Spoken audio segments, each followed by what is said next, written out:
points also. It will definitely invoke a lot of questions. Thank you, sir. And now we move to our second speaker, Dr. Surya Prakash Upadhyay, Geoacademics, the politics of knowledge production.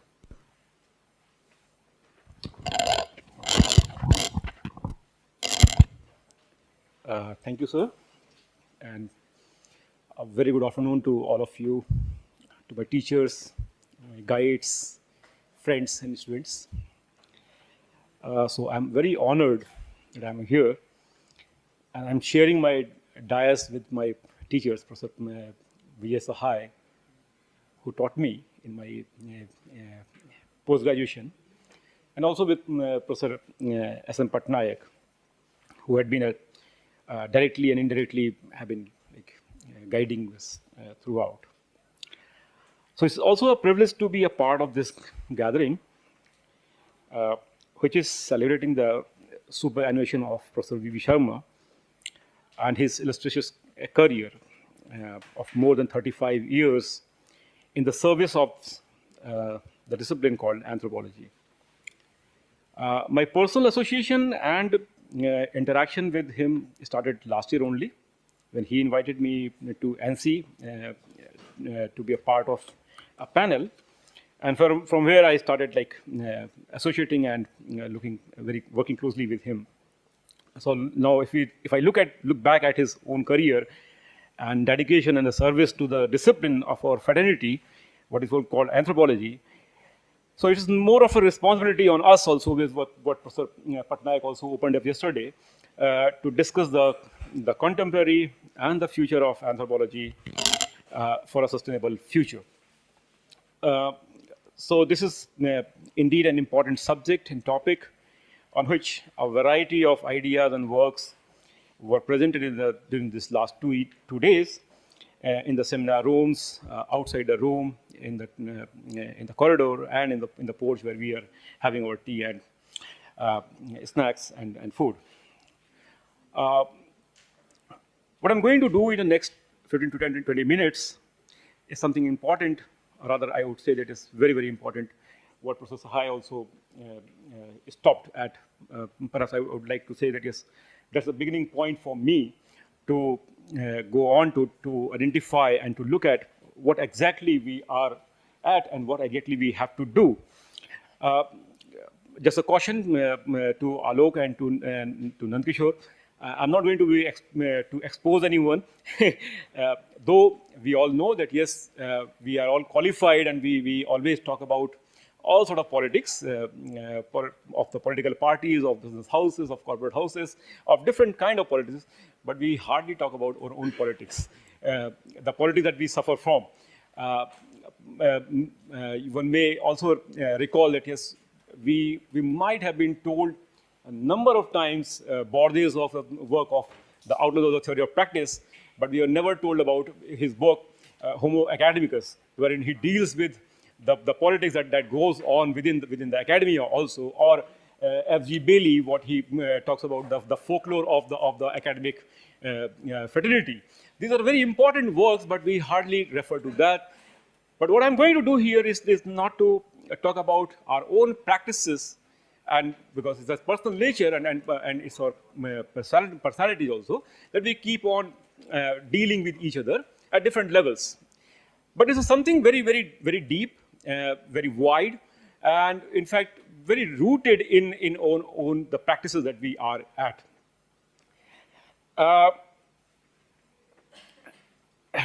So this talk that I'm trying to build up here is called Geoacademics, the politics of knowledge production, and perhaps I just add it here, the decolonization of knowledge. This is very, very important, and perhaps what Professor Sahai also brought out, that why we have never been able to produce the theories from the South.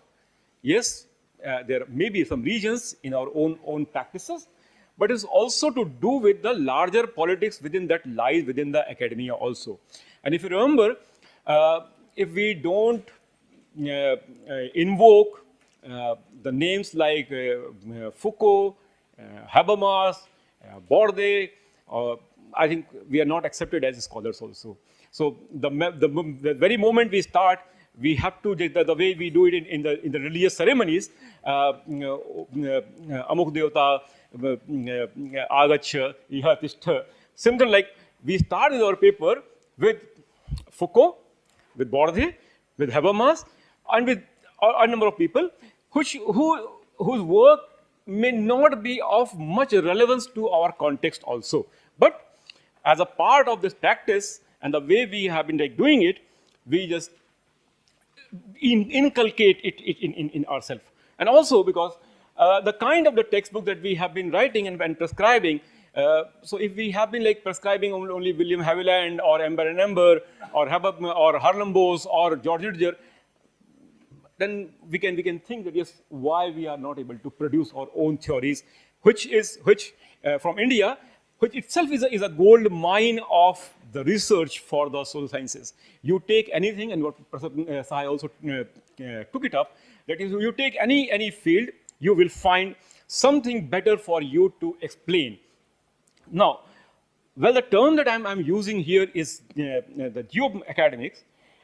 Itself is very intriguing for me, and because it immediately reminds of certain other kinds of the similar terms, geopolitics, geoeconomics, or in a very, very technical term that we use in our own understandings, word system theory, for example, what Emil Wallerstein talks about, or Walter Mignalo, or Enric Dussel that they talk about. Well, for me, the geoacademics is not just being used in a geographical or spatial sense, or simply hierarchies of fields, but more deeper, what lies into the entire system of the production of knowledge. So for me, geoacademics is a wider term, and in terms of space, in time, in fact, history, and the transformation of what we call as the modern society. Perhaps I do not like to limit myself to just a system that exists in this factory of academia. We all know that yes, we are all the workers in the factory. We continuously keep producing, whether this product we associate with that product or not, but we have to produce because there's a pressure that yes, we have inculcated or we have built upon. So my sense of utilizing this term is to look at the relations between the interests of the specific kind of the conglomerates. And when I say conglomerates, it's about the publishing houses like Elsevier, Sayes, Taylor Francis, Oxford, Cambridge. These are the popular places where one is thrown or rather prefers to publish. And the practices that determine, define, drive, and decide the discourses. That's very, very important for us to understand. And this is particularly important to deal with the ways and the logics through which knowledge fields were charted and created from the late 19th century and to the early 20th century in Europe and transatlantic region, and then to the colonies. And we all know that yes, most of the department that we have now, for example, economics or sociology or political science, they are all the product of these kinds of the times and the changes that are happening in Europe and in that region. And the same thing was also followed. Even if we got independence, perhaps the structures through which we are living with, they have never been changed. And this is one of the reasons that yes, why we keep on lamenting on it is why we are not able to produce something from here. So therefore, the geoacademics is not just about what has been said about or how knowledge is created, but what is done, the complete fragmentation of the human being itself. And because of the disciplinary orientations and the differences that we crafted, what we made the complete human being into a different kind of homos, like Homo sapiens, Homo politicus, Homo economicus, Homo religious, Homo hierarchicus, and different other varieties of the homos that we have created. And what we do, each of the specialized discipline, it tries to deal with that specific kind of the homo sense that we have. So, but what is that also done? Along with the fragmentation of this human being, it is also changed or fragmented or inverted the ontology as well as the episteme and the epistemology of the human being altogether.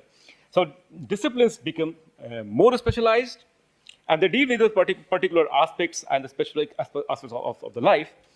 For example, if you take economics, it will deal with the economic field and preparing very rigorous kinds of models.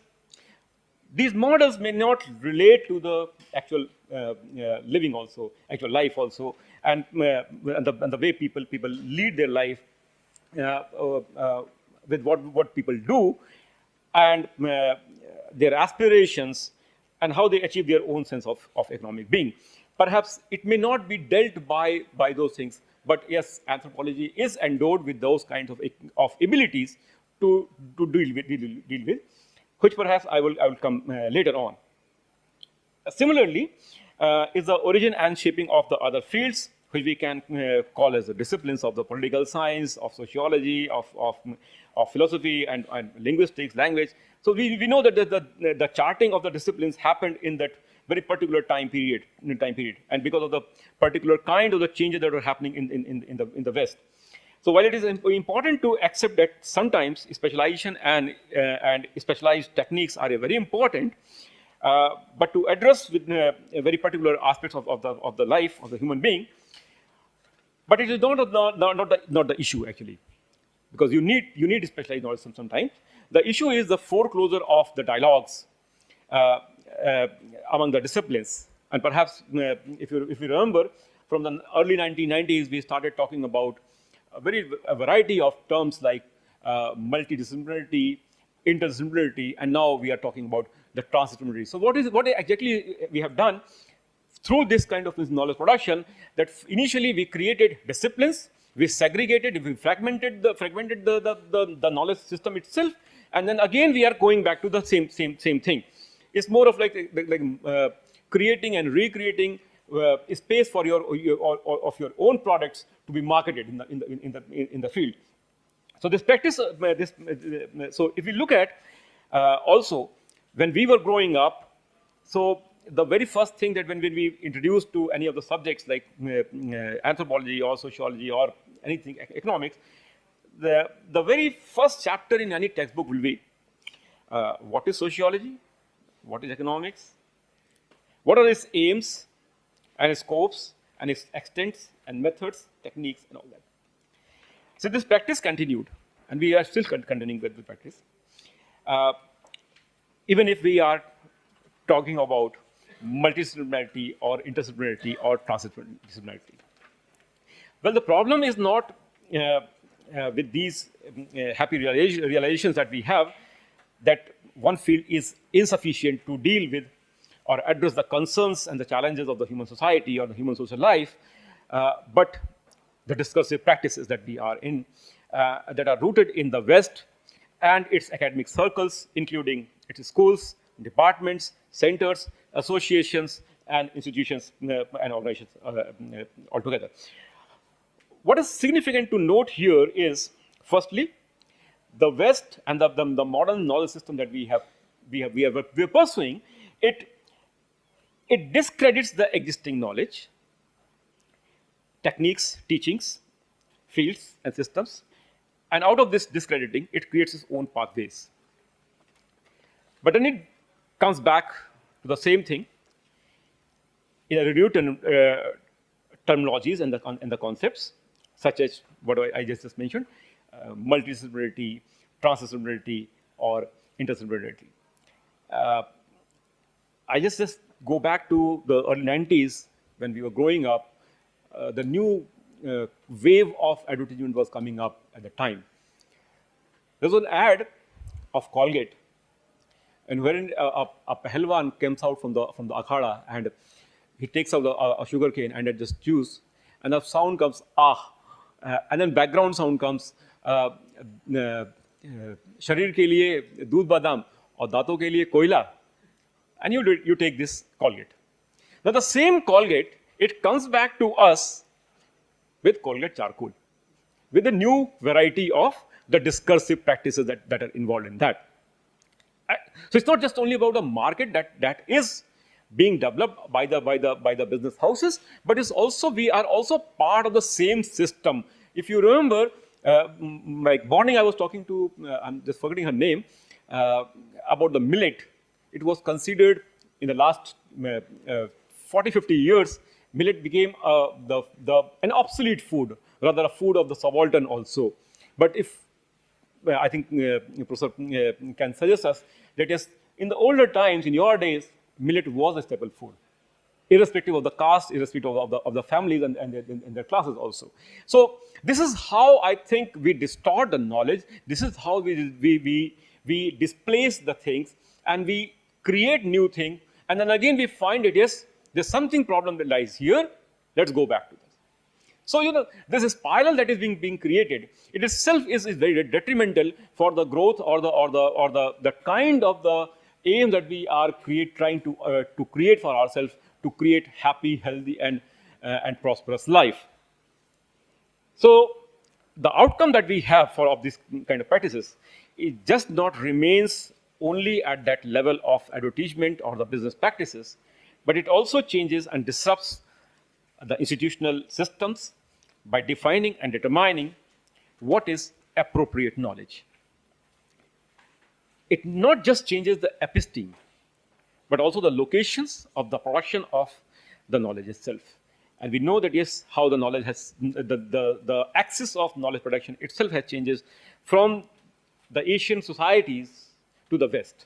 And we are witness to that. Within that, the scopes, the metrics, and the apparatuses of knowledge production itself is a part. So we all know that, yes, the very popular saying, publish or perish. So this entire business of this publish and perish itself is a part of that. And we all know the horrors of this kind of this treatment that we have. The entire quartile system that we have now, and the index journals. And we also know that these index journals, the quartile systems, where do they come from? And who are the people involved in that determination or the calculation of the metrics also? Its own history has to be digged out and dealt with, and how it is simply mutilated, killed, or assassinated. Very important and significant publication houses in India, within India also. If I'm not wrong, sir, many of the books that were published and are very, very popular by popular publication in Mumbai, or the Chaukhamba publication in Banaras, or the MLBD. So these are all not very, very preferred publishers now. People will look for a publication of the book in Routledge or in Taylor Francis or in some places like that. And there is nothing very hidden from us. If we come across a paper, let's say, when we say, oh, his paper came out in a very reputed journal, and a paper comes out in a journals, let's say, in a publication in a journal like Oriental Anthropologist or in an Anthropologist, perhaps you will not be seen with credibility also, though it has gone through the same process. But one is more preferred, more reputed, because we have created that paraphernalia around that. So this inversion is not just the paper or the work is important. Here the paper is not important. The work is not important. But the name of the journal that sets the credibility and the seriousness of the work. That becomes very important. That takes the front seat. And perhaps this is being practiced across institutions, that the quality of paper is determined by the name of the journal and its impact factor, its quartile ranking, and its indexing. If it is indexed in Scopus, if it is indexed in Web of Science, it is Q1, Q2, like that. That determines the quality of the paper. Nobody bothers to read the paper itself. Even if we sit through the screening committees also, we also know that, yes, we don't have time or not the patience to read or go through the papers and to look at the seriousness of the candidate. So in fact, the same is being followed at the institutional level also. For example, this NIRF also, we all know NIRF, when it takes about the publication, it just picks up things from the scopus. Okay, so all the publication houses that we have, we know that yes, there are a lot of the Ponzi kind of publication houses also. We know you pay 2,000 rupees and you get a paper published. That's a very bad again within the academia, which means that yes, we are not respecting our own practices also. But there are some very credible publication houses. For example, the journal that comes out, Shubho Ray also was talking about that last year, that how do we deal with this one nation, one publication system? What will happen to these journals? And these are they go through a very rigorous kind of processes, but we don't recognize that. So this is itself is a political issue for us, and we know that the recruiters and the universities and institutions, they follow the same kind of a system while they are looking at the seriousness and the quality of the work also. This could simply be contested, we know, by the number of retractions that happen and the entire paraphernalia that we have created around this whole process, what we call as the peer review process. So if it has gone through the peer review process to blind reviews or something, perhaps this paper should not have been published. But we know these papers are published. There are so many other practices. We have the entire system that exists. People create their pseudonyms and send their own name as a reviewer, or they will write as a ghost author also for others. All these practices are within the academia, and that is, I think, making the academia very non-serious also sometimes. So the institutional practices that we have thus not only fragmented human being or the knowledge system, but the very purpose of the academia also, wherein there is a paraphernalia of publication that drives the purpose of knowledge creation or knowledge production, instead of the very purpose on which the academia itself rests on.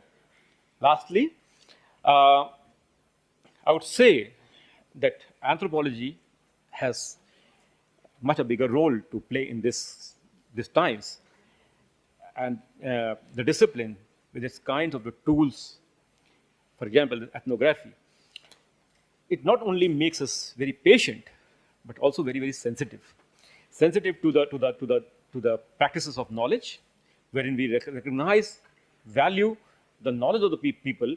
We try to bring it also, but perhaps the lack of this kind of system wherein this kind of research are also encouraged, published, recognized is missing. This is something we have to take care of. It also equips us to bring out what we also often talks about, the marginalized knowledge or the excluded knowledge. So it's not just a plea for bringing the justice to the disciplines, but as a kind of alarm and a caution to all of us to realize the politics and the intricate and the covert methods that truly try to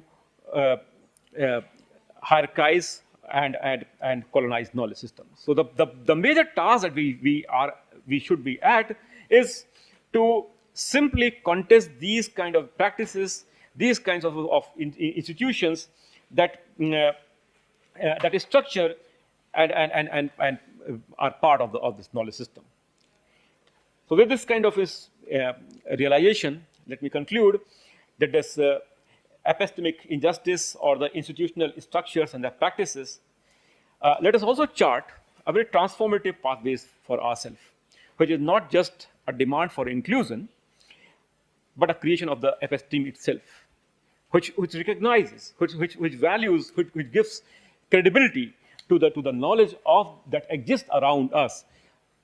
Perhaps we in the race of the progress in the publication, in this the whole race of of proving ourselves, that is, I also communicate with the West, it has also marginalized our own systems also. We don't look at our own scholars or the forefathers who were uh, producing a very interesting ways to investigate the Indian system. For example, what Professor Sahai also brought in, the nature man spirit complex by Professor L.B. Vidyarthi, itself was a very, very profound idea, but we hardly take it up, or we hardly build it on. But if you take it in the West, one idea will be created, and then suddenly this entire network will be activated. Okay, let's start citing. So it's more of the citation, it's more about the network that activates immediately, and that it starts building into that kind of system. So we are literally in a gold mine, very rich history, very rich culture, very diverse culture, and a very different kinds of ways in which we deal with. So this is the kind of sensitivity and the insight that we need to develop. For example, when I look at the economic anthropology, I get more ideas than from economics itself. But the problem is that the knowledge that is being created by economic anthropology may not be much used in the policy circles also. For example, if we look at when we talk about the economy of the people, we know that yes, people are involved in so many ways to generate their own well-being. For example, the whole range of the rental housing business that we have around us in the cities, or the way a tea stall operates, it has its own kind of challenges and issues. But what happens, we have cultivated a picture or a tendency to limit ourselves to the very poor and limited vocabulary of only looking at from very specific kind of lenses also. We don't look at, we don't take this courage to innovate the terms or the concepts through which this kind of work could be explored further on in other places also. And we know that yes, in India, more than 90% of the work lies in the what you call as the informal sector, unorganized sector, unregulated sector. This lies there. And what we have for this to understand this sector is exclusion or discrimination, marginalization. But we know that yes, within if you start investigating more into that kind of system, you'll have your own ways of capturing the nuances of the Indian society. It's not just only about the networks of the caste or the religion, but a very deep sense of the ideas of trust, of convenience, of these things we take the front seat, and that determine and define the businesses of these people. So with this, I stop, and I thank you, and I'm really glad that I could participate in this. I'm very, very thankful to all my friends here, Nandkishore, Alok, Aparao, and Srinivas, and Ramesh. But I'm very unhappy with Ramesh, with you, because you said that you will make it international conference because of my ponytail, but you have not made it international. It is still national. Next time. Thank you.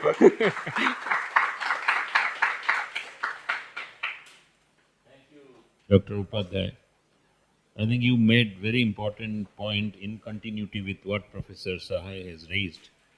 And keeping the time constraint in mind, I'm sure many questions are awaited, but may I request all of you to use the tea break for that, or if you have some quick 3-4 minutes, we can quickly. Professor Roy, Shubha Roy, please. Thanks, Surya Prakash, for enlightening us. But I have a different take about it. You cannot avoid politics, be it in academics or economics or whatever. Politics is everywhere and it is there, and we have to survive. Disciplines you talked about, it's splitted, like life science became splitted to zoology, botany, biotechnology, and all this. There is a need of it. Because if you don't split it, you will not develop, knowledge will not grow. Once it became splitted, Each of these disciplines, they became independent. They searched new niche. They grew. And later on, again, they merged together. So this is how a discipline grows. So we have to accept it. Regarding publications, I am very much involved with publications. And I'm telling you, you are correct partially, that we don't go by the papers, what is published, rather by the publishing houses.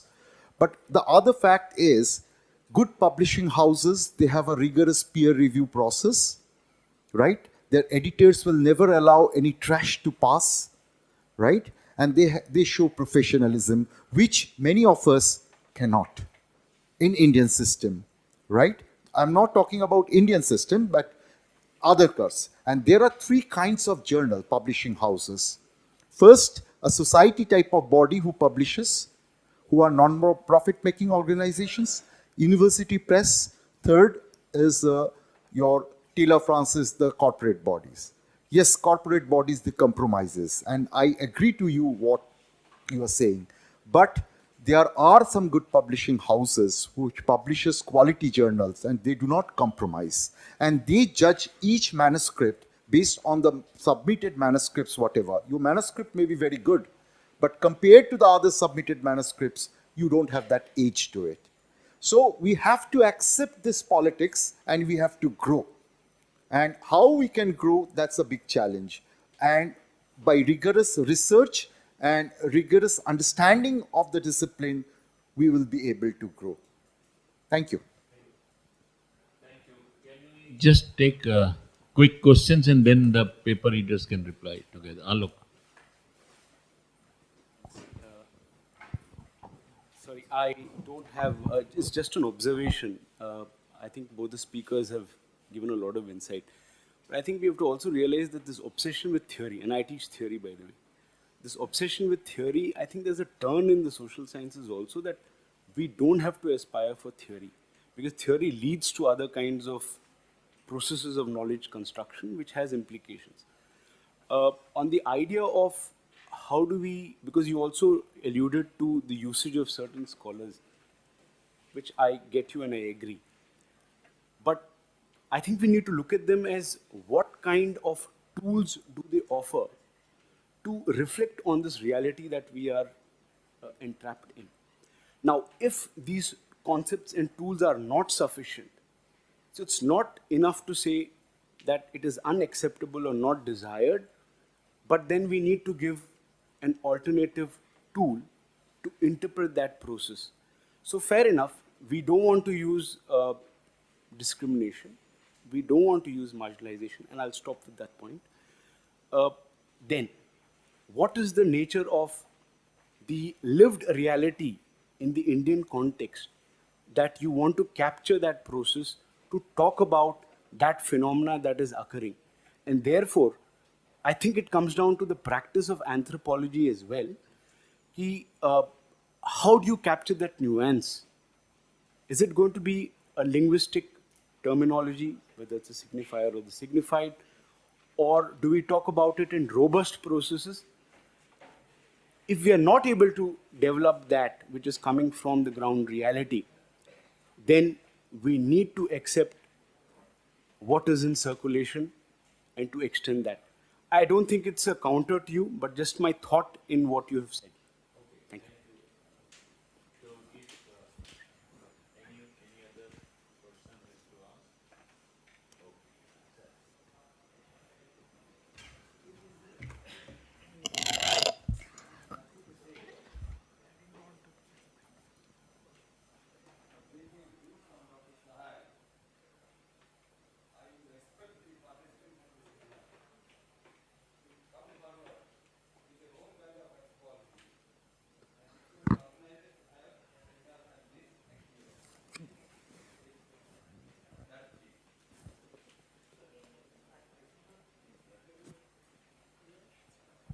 I'll sum up. He said that each one of the young participants should think of the question which Professor Sahai has raised in terms of thinking their kind of anthropology. So very quickly to first to Dr. Professor Sahai, then Upadhyay. Okay. Uh, yeah, very quick. See, these are very delicate questions, and I think one has to like approach this with a lot of cautions also. What Professor Ray has also like pointed out. There's no disagreement with that. But the point is that yes, uh, what are the manner in which things are done? I believe that yes, the peer review process is very rigorous at very reputed places, quote unquote. Again, I'll say, but you know, if you do not align with the same kind of ideology, same kind of the apparatus that they have created, perhaps the possibility for your kind of knowledge to get a place in that journal or in that kind of journals will be very low, which is very important.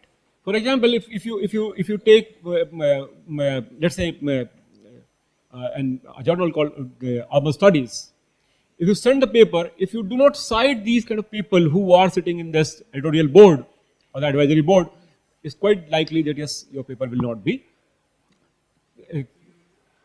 EPW, it's a huge pipeline that you have. If you submit a paper, at least it will take at least 9 months to 10 months to get a reply also sometimes.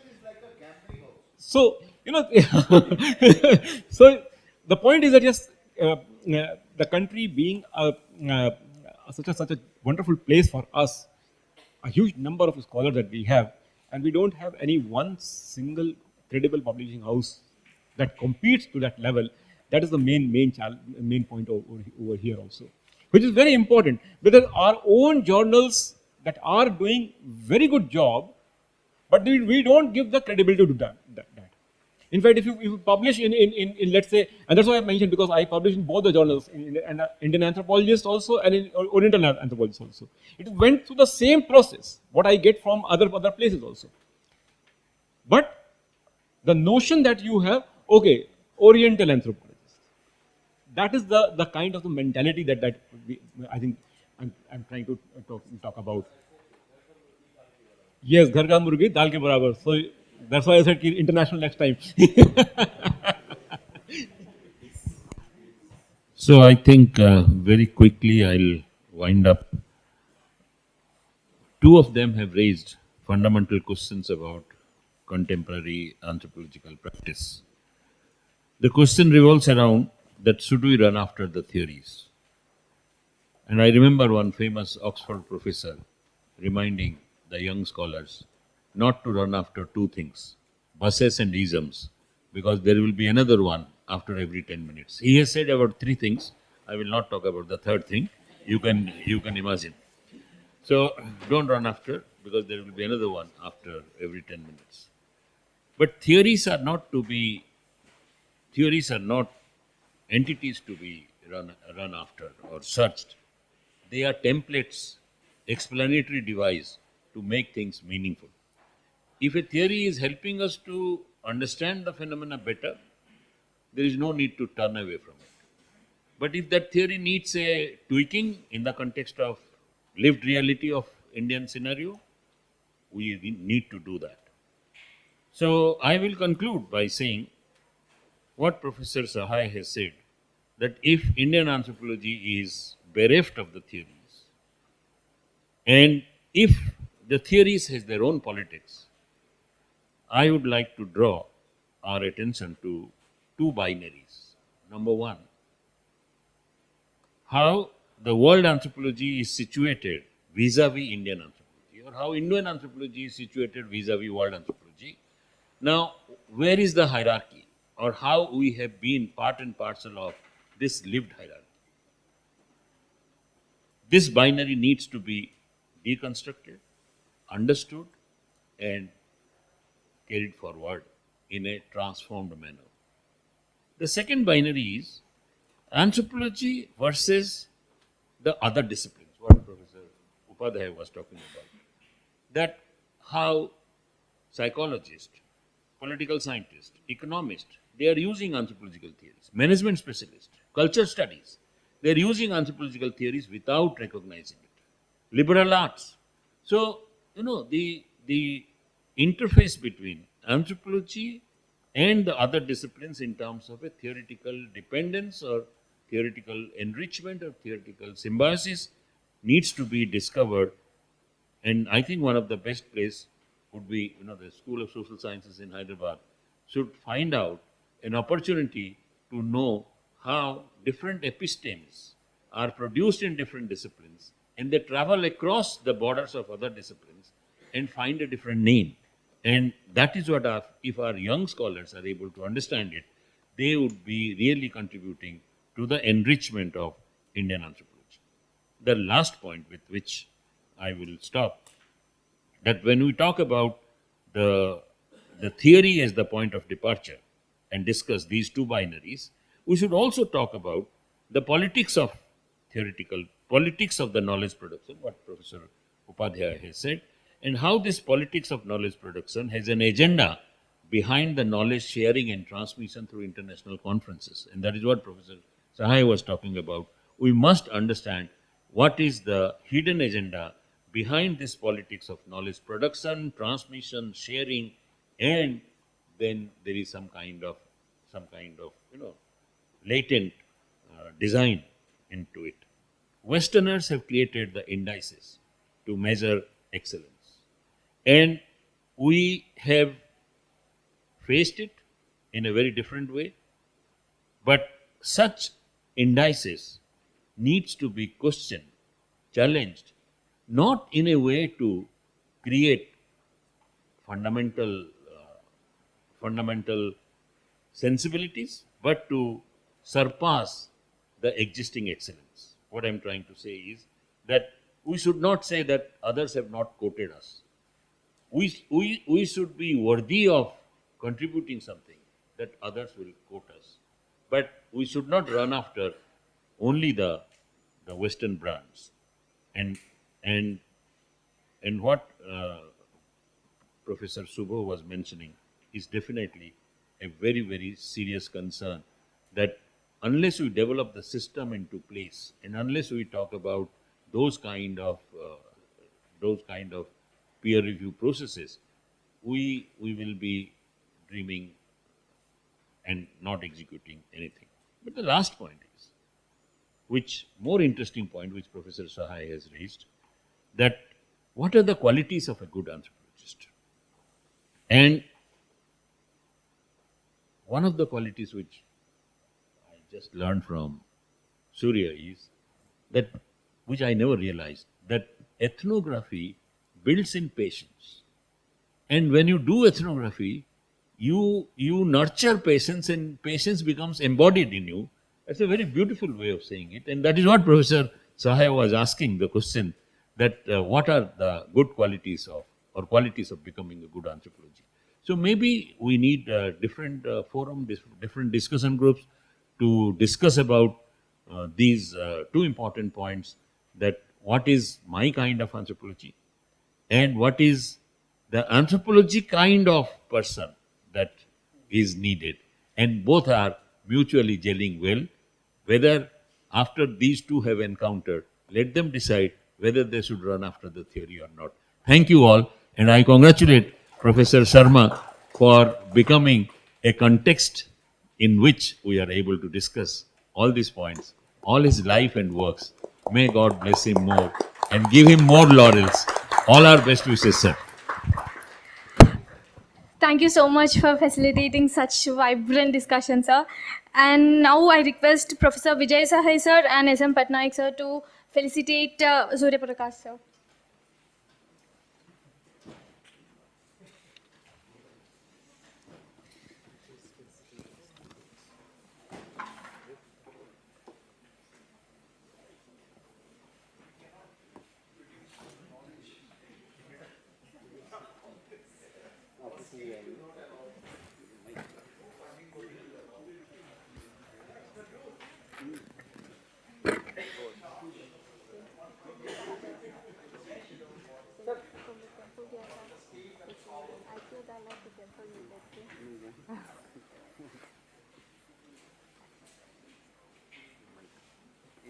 Psych.